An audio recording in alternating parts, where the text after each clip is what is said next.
Good afternoon, or should I say evening, morning. Morning? At any rate, I am the Game Master. Pleased to make your acquaintance. Before we begin, there is something I must tell you. You see, my job is to draw you into this world with my voice and cards, which is why I believe it best for you to play with the sound on. In fact, I insist on it. However, as you can see, my voice is subtitled, so you can always read along as well. Now then, are you ready? Let's begin.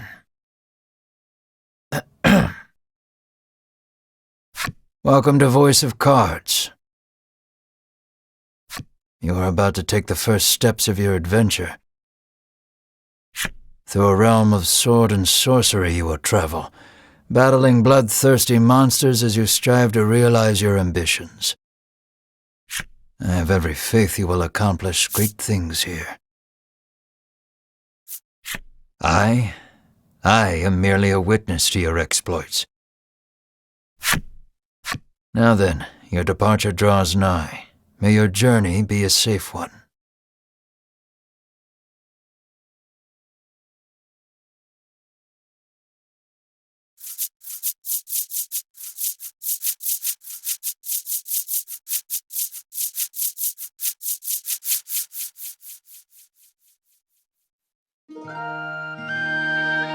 This is Castle Advent. Queen Nilla reigns over the kingdom from within its walls.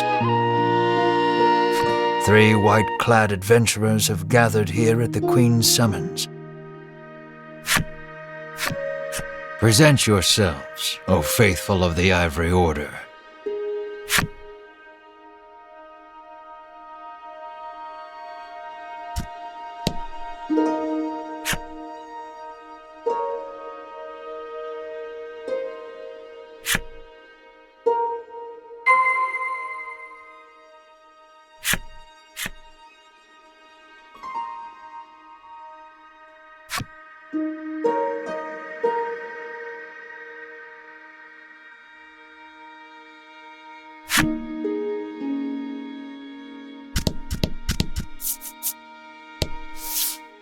From upon her throne, the Queen regards the adventurers. So you are disciples of the Order. The youngest of the 3 steps forward. She holds herself with well-born grace. I am Winifred of the Ivory Order, Your Majesty, she says. I lead this fellowship. She bows, glancing to her 2 companions.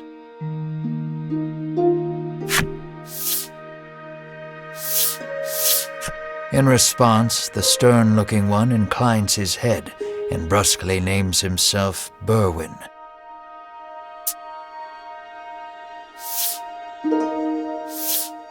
The older man is the picture of courtesy as he genuflects and introduces himself as Hedwin.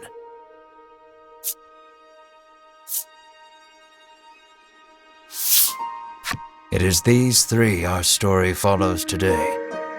In other words, your party. The Queen acknowledges the fellowship with a nod. In a soft voice, she explains her errand. Someone has stolen the royal treasure. I bid you reclaim it. Under normal circumstances, I would entrust this to my soldiers, but I do not wish to spread thin my forces with the recent monster trial. It seems the troubled Queen has judged she can entrust this matter to none but the Ivory Order, beloved of the people and unmatchable in battle. It is our honor to serve you, Your Majesty, and thus the quest falls to the Fellowship. Short of any clues that could lead them to the culprit, however, they press the Queen for further information.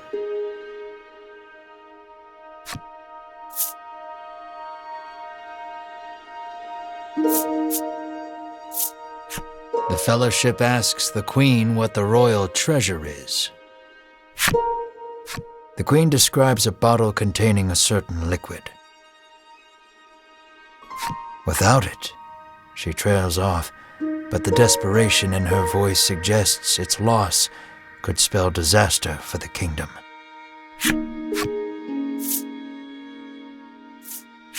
The Fellowship asks the Queen if she knows anything about the thief. The Queen says witnesses might be found at Nexton. Usually, one would expect recompense for this sort of undertaking.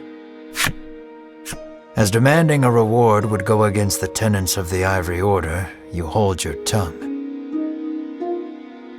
The Queen, however, has already said she will reward the Fellowship with whatever they desire. It seems the royal treasure is just that important. Pray tarry no longer here. I await news of your success. The Fellowship bows and takes their leave.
We can waste no time finding the treasure. Winifred strides toward town. Wait, cries Berwin, blocking Winifred's path. A monster. You dare stand in our way? Hedwin scowls at the foul creature. It lunges at the Fellowship.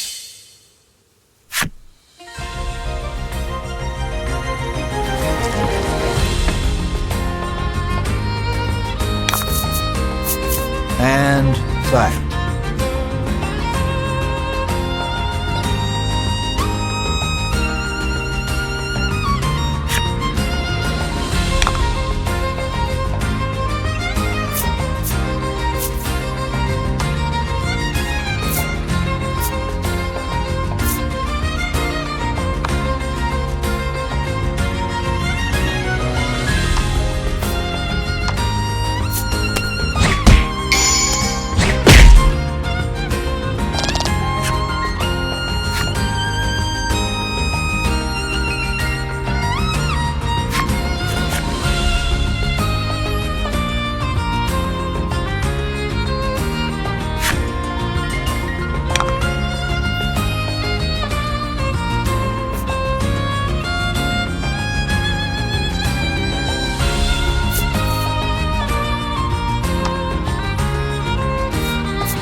Winifred heaves a disgruntled sigh as she smooths her rumpled garb.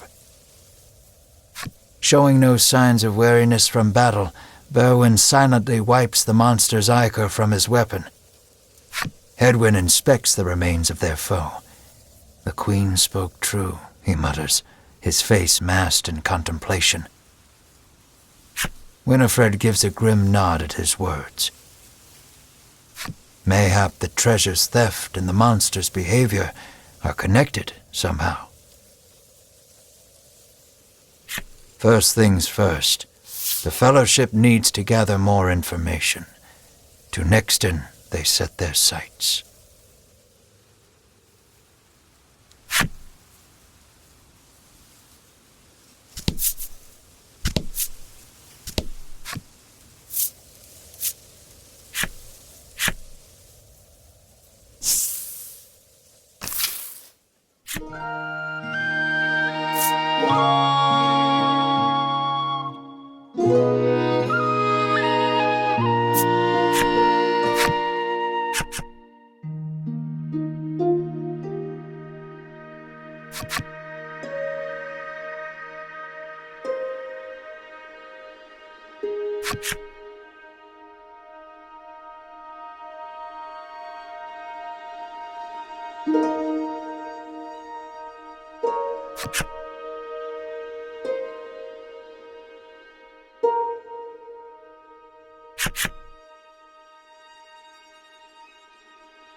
"How may I help you?" the proprietor inquires.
"Will that be all?"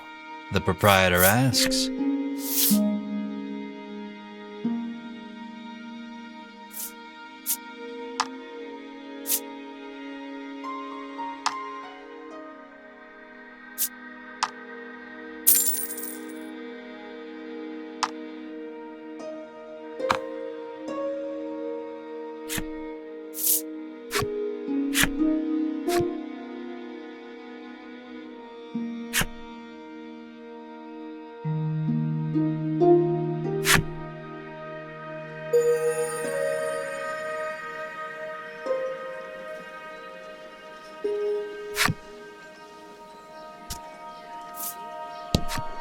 "I'm too scared to leave town with all those monsters out there," the woman sighs.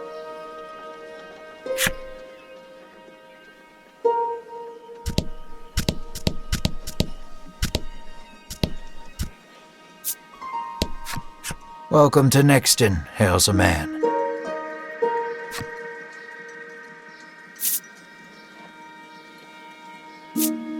The man doesn't respond to any question except to parrot back his original greeting.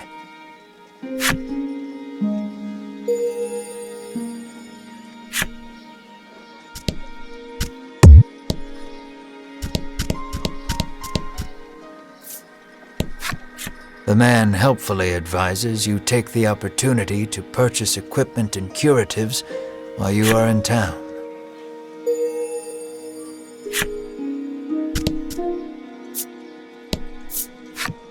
A woman sits hunched over by the side of the road.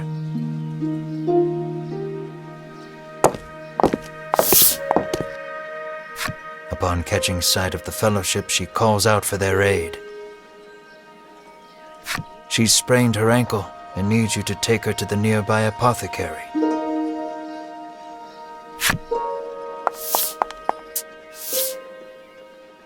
Winifred rushes to her and helps her up. Berwin lifts the woman onto his back, and the fellowship sets out in search of an apothecary.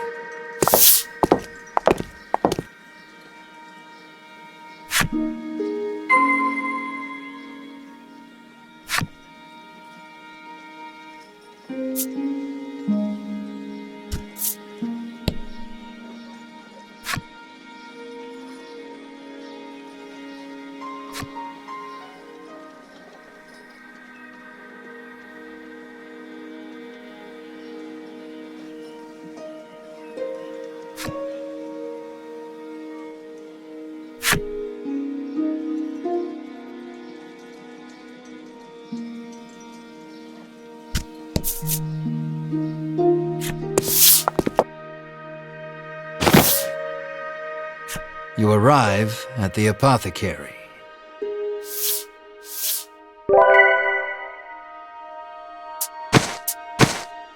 After taking a curative, the woman begins hopping up and down. Nothing holds a candle to Ivory Order medicine, she beams. She turns to the fellowship, her eyes widening in surprise. You three. It seems she's only now realized the fellowship are disciples of the Ivory Order. The woman takes each of their hands in turn, thanking them for their service. The Ivory Order is famous for providing medical supplies throughout the realm, and indeed the wider world. Every smile the Order brings to someone's face makes Winifred proud to be a disciple.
How may I help you? The proprietress inquires.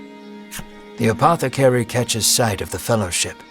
Ah, the Ivory Order, to which I owe the prosperity of my humble shop, she says. She gestures to the drawers filled with her wares. Pray, choose one of my concoctions and take it at no cost.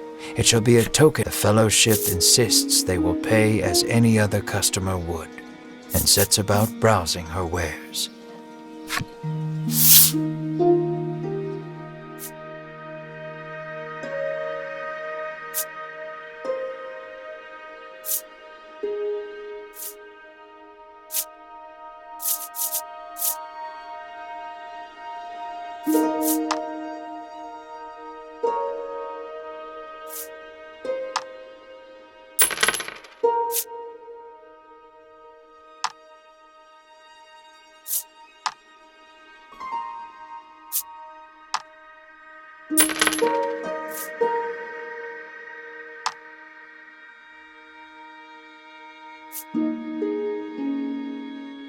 Will that be all? The proprietress asks.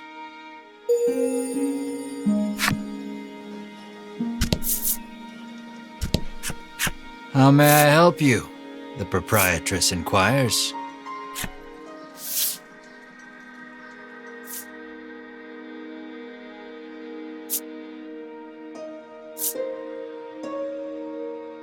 Will that be all? The proprietress asks.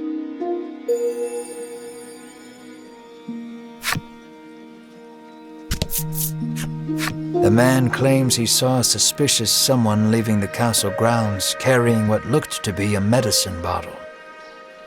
He didn't get a good look at their face, but says they were nothing but skin and bone.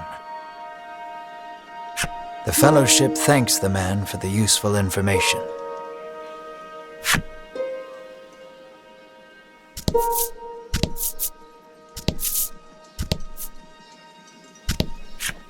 You make your way to the inn, where you're greeted with a hearty hello by the owner. Thanks to a royal decree, you're allowed to stay the night for free, and you're not about to refuse such hospitality.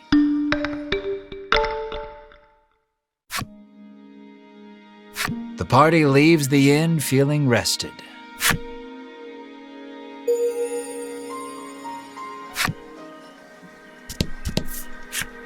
Apparently, there's a monster lurking around the outskirts of town stealing medicine, and only medicine. Rumors claim the monster fled to the west.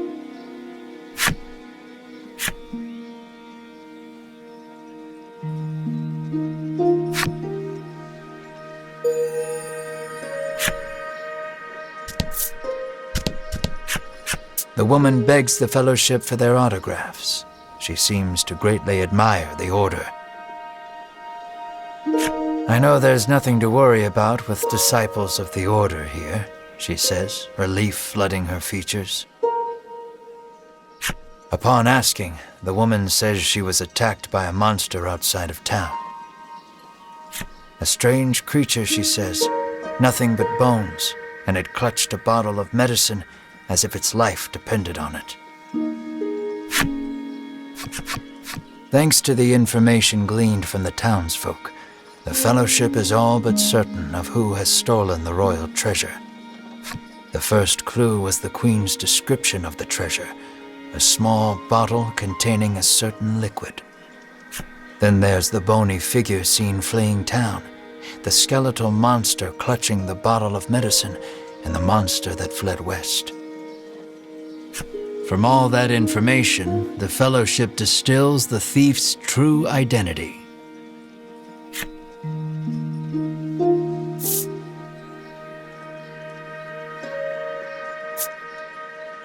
Realization strikes Winifred. I know who our thief is. The monster made of bones, Hedwyn interjects, the one that fled west.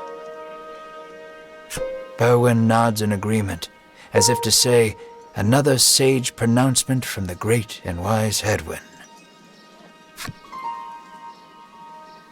Winifred clears her throat, proclaims that the fellowship shall head west, out of town, and walks off.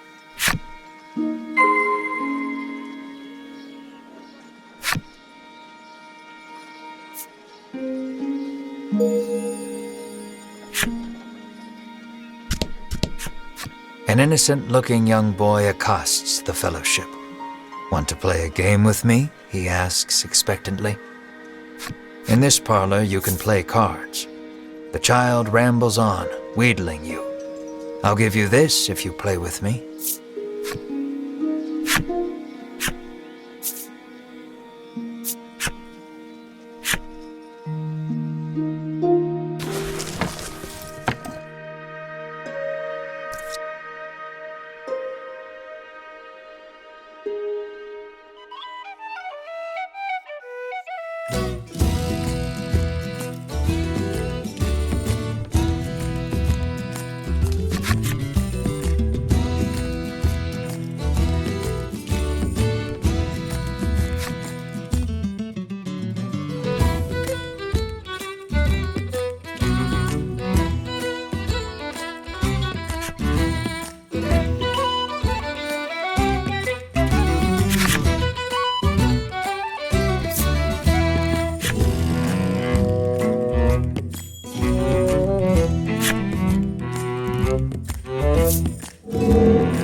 Thanks for playing, the boy squeals. He hands over the medicine bottle as promised.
And fight.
Bizarre rock appeared. It seems primed to explode.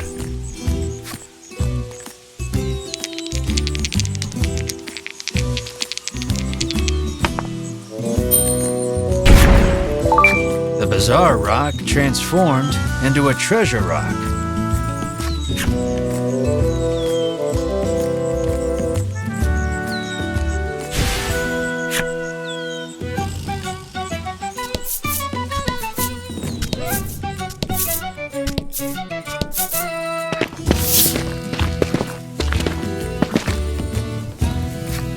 The Fellowship moves westward, only to be unnerved by the sight of a human figure moving through the trees. The presence of large packs suggests a traveler.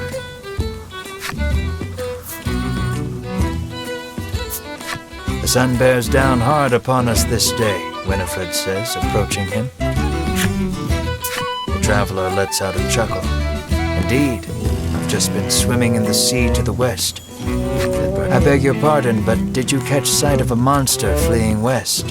Winifred inquired. He gives her a puzzled look. There's nothing out there but the sea, he says. That and a cave full of monsters on the opposite shore. I suspect you might find your quarry there. The fellowship exchange glances and nod as if to say, then that is where we shall go. Alas, they will need a boat to cross the sea. The traveler hoists his packs, suggests the fellowship speak to the fishermen on the western shore, and takes his leave.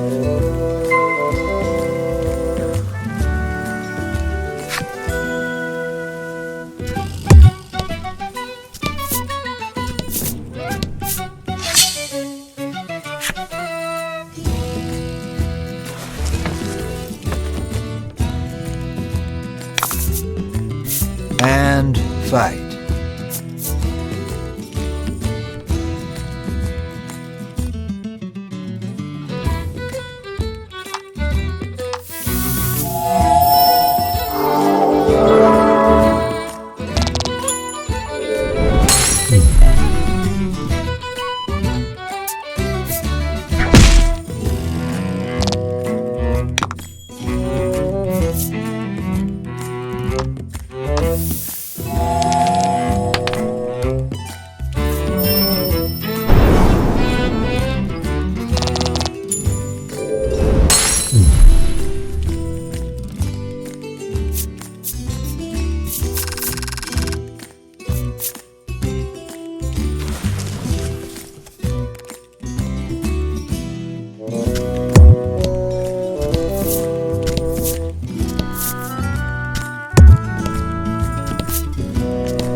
Bizarre rock transformed into a fear rock.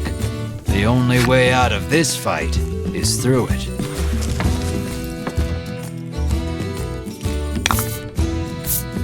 Let's do this.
Let's not go there just yet.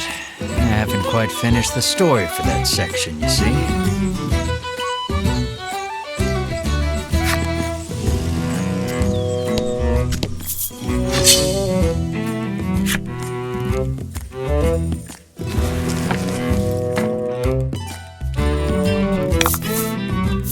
Let's do this.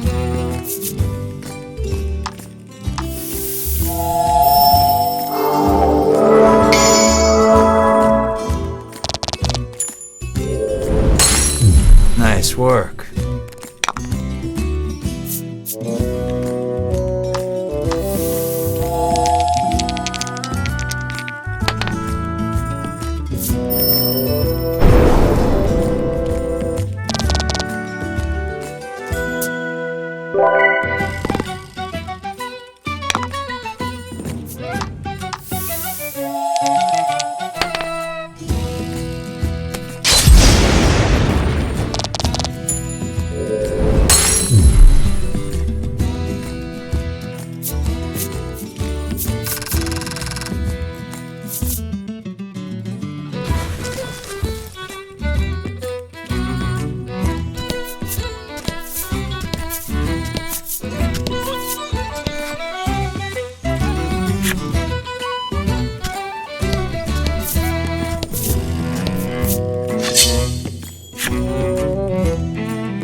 Good work.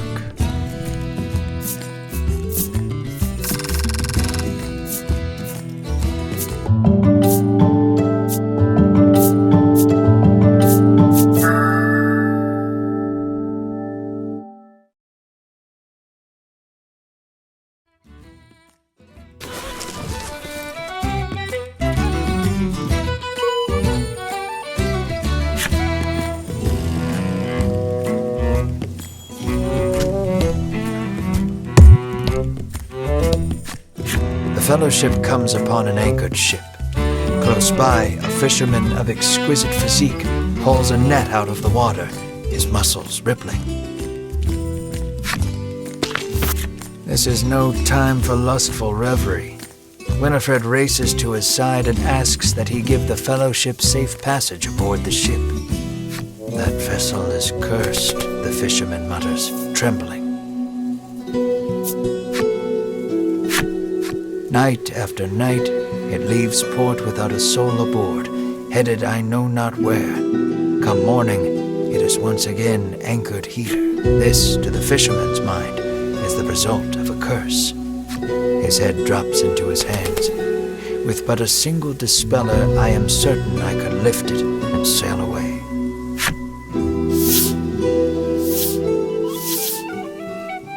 Winifred hands the despairing fisherman a dispeller and asks again for safe passage to the cave beyond the sea. The fisherman snatches up the concoction, so delighted that his pectoral muscles begin twitching. The fellowship, he opens the bottle and proceeds to douse the ship.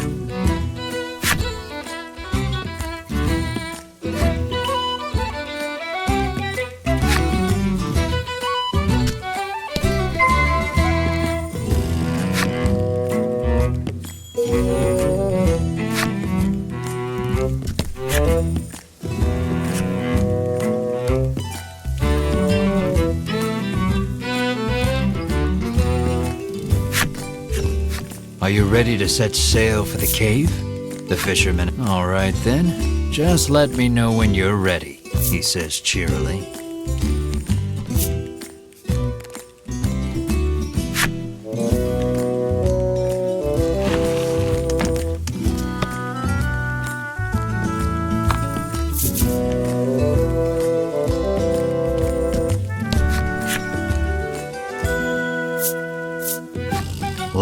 Shove off, then.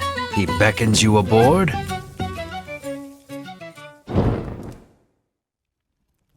The Fellowship arrives at the mouth of a dank cave, its damp, rocky expanse threatening to swallow them.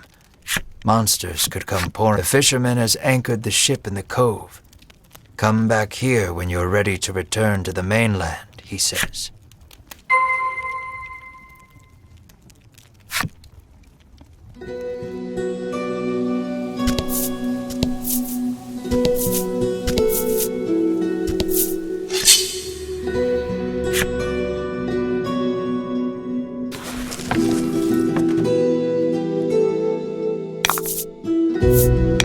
Let's do this.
Congrats.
Rout the enemy.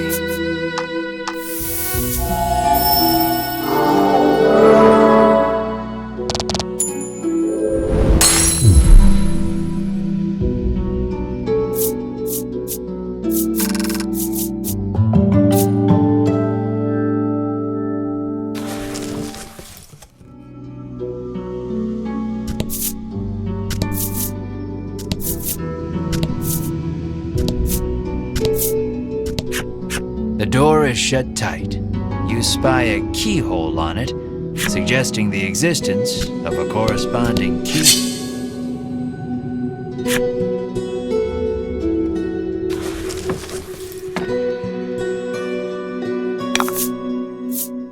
Rout the enemy.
Let's do this.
Don't hold back.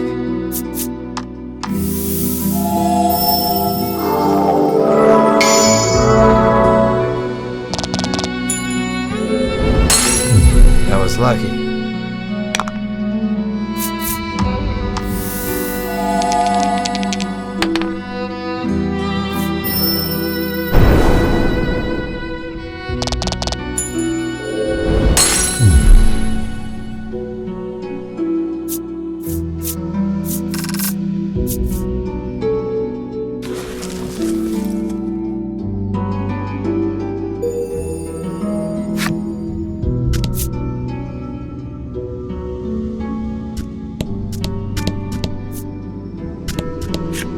The door before you is shut quite tightly.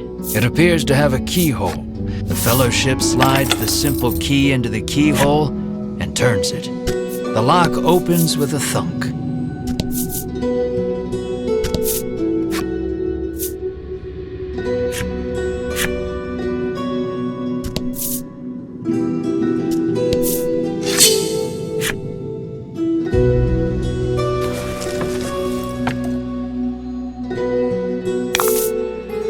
Rout the enemy.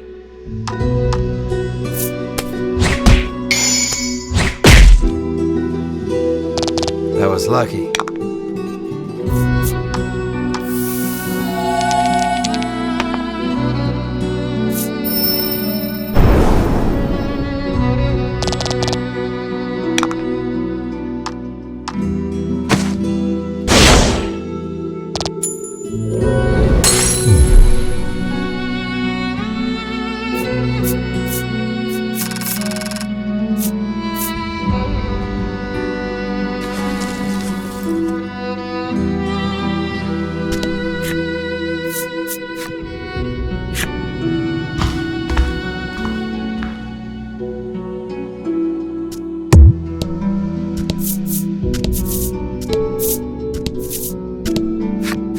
An iron door towers before you. It has rather conspicuous handles.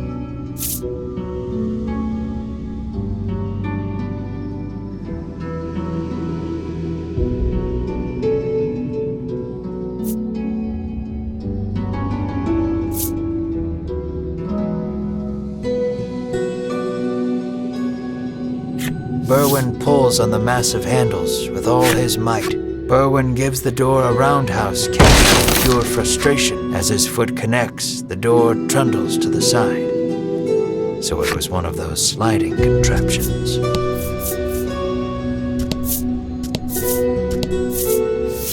Something leaps out at the Fellowship from the darkness. Winifred deftly parries the attack with her staff. Edwin looks fondly at Winifred, only to have his reverie interrupted by Berwin's cry of, "It's..."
Fellowship approaches the chest, only for a voice deep as an earthquake to echo through the cavern. "You shall not have it," a voice growls. The Fellowship warily eyes their surroundings as several somethings leap out of the shadows.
Winifred neatly steps through the fiend's remains and opens the chest. Inside is what appears for all the world to be an ordinary medicine bottle. At last, the royal treasure is in safe hands once more, Edwin sighs. Winifred and Berwin nod in agreement. Treasure in hand, the Fellowship exit the cave, exulted. In time, the Fellowship find themselves before the Queen once more. They offer her the retrieved treasure. As reward for the arduous task of returning our prized possession, I bid you... She is positively beaming and seems prepared to shower the fellowship with riches, whether they demand them or not. But at that moment, a massive roar, the likes of which had never been heard before, shakes the entire castle. As the roar recedes, one of the royal guard, pale as a sheet, bursts into the royal hall. He struggles to gather his breath. Just now, over the castle, a dragon. A dragon. So the great evil has returned. Queen Nilla turns her gaze to the sky, dumbfounded.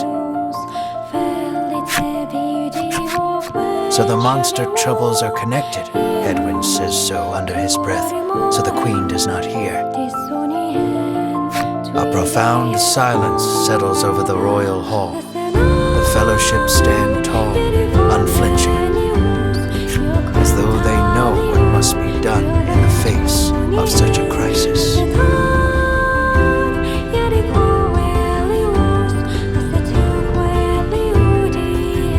What will become of the land now that the dragon has returned? I'm afraid that will have to wait. We're all out of time for this portion of the adventure. Don't you worry, we'll continue the tale another time. I look forward to our next session. Until then, I bid you good day. Farewell, friend.